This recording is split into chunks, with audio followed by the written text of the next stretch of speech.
Je vais faire maintenant l'exemple 5 et 6, puis le 7-8, ça fait partie du devoir, en plus d'exercices dans ton cahier, qui était page 107, numéro 1-2. Comme tu peux voir, à la fin du document, on va commencer à se pratiquer à trouver la valeur de x avec des exemples, je pense que tu as déjà vu en secondaire 1, mais ça va se complexifier. Puis plus ça va aller, plus on va avoir à simplifier chaque côté de l'équation avant de trouver la valeur de x.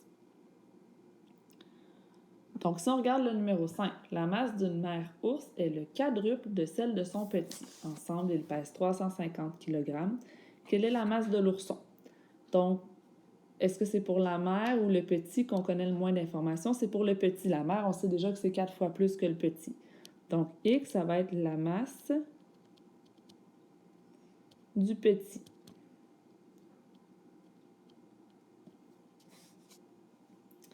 J'utilise l'inconnu et les mots-clés de la situation pour construire des expressions algébriques qui représentent les autres données. Donc, la mère ours, c'est 4 fois celle de son petit. Donc, c'est 4x la masse de la mère. 4 fois x.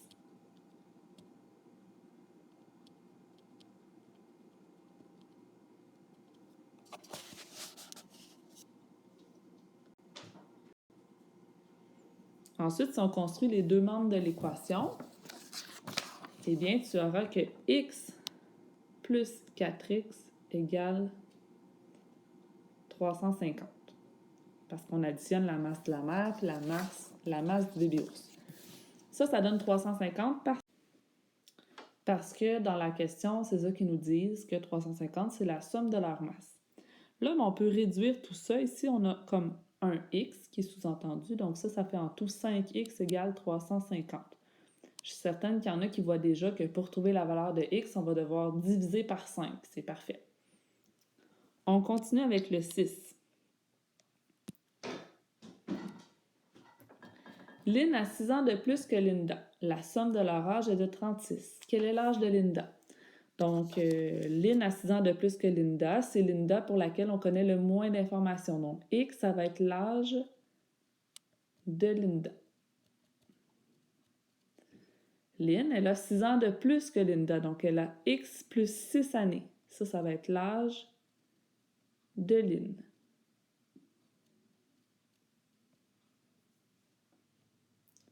Si on fait la somme de leur âge, parce que c'est ça qu'ils nous disent, la somme est égale à 36. Donc, X plus X plus 6 va être égal à 36. Si on réduit, 2X plus 6 va être égal à 36.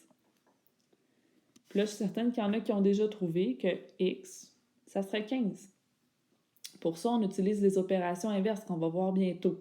On ferait 36 moins 6, puis après, on diviserait par 2. Peut-être qu'il y en a qui l'ont déjà vu l'année passée. C'est parfait. Donc là, ton devoir, c'est de faire le numéro 7 et 8, de continuer ici.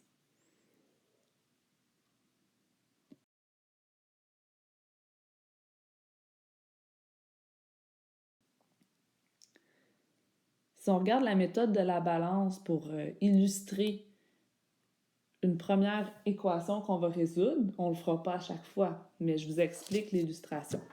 Si on a 4x plus 2 égale 10, on a toujours le droit d'enlever puis d'ajouter la même chose de chaque côté, ou de multiplier et diviser par la même chose de chaque côté. Ça ne changera pas mon égalité. Ici, on veut trouver la valeur de x.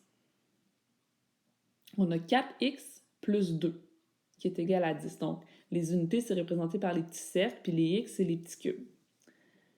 Premièrement, ce qu'on pourrait faire, c'est enlever 2 de chaque côté. Donc, faire moins 2 de chaque côté. Il nous resterait 4x égale 8. Es-tu d'accord avec moi? Il nous reste 4x, 1, 2, 3, 4. Puis ici, il nous reste 8 tirons. Puis ici, ce qui s'est passé, c'est que les 2 se sont simplifiés. Puis à droite, j'ai fait 10 moins 2, ça donnait 8. Si tu regardes la prochaine diapo, c'est justement la réponse de ça. C'est ça qui nous reste. Tu vois? Ici, j'ai fait moins 2 des deux côtés. Il reste 4x égale 8 avec le schéma. Si on regarde maintenant la diapo suivante, j'avais 4x égale 8. Si je veux trouver la valeur de x, Je dois enlever mon x4 devant mon x. La solution, ça va être de diviser par 4 des deux côtés. Ce que j'ai fait ici. Si je divise par 4 des deux côtés, ça va me donner 1x égale à 2. C'est logique. Tantôt, j'en avais 4. J'avais 4 boîtes avec des x.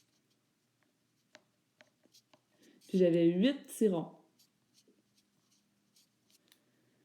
Bon, ben chaque x correspond à 2 petits ronds, si je veux que ça soit égal sur ma balance. Vous l'avez vu en sciences comment ça fonctionne une balance. Il faut que ça soit égal des deux côtés. Mais si mes 4x sont égales à mes 8 petits ronds, ben il faut que pour chaque x, ça corresponde à 2 petits ronds. Donc, chaque x est égal à 2.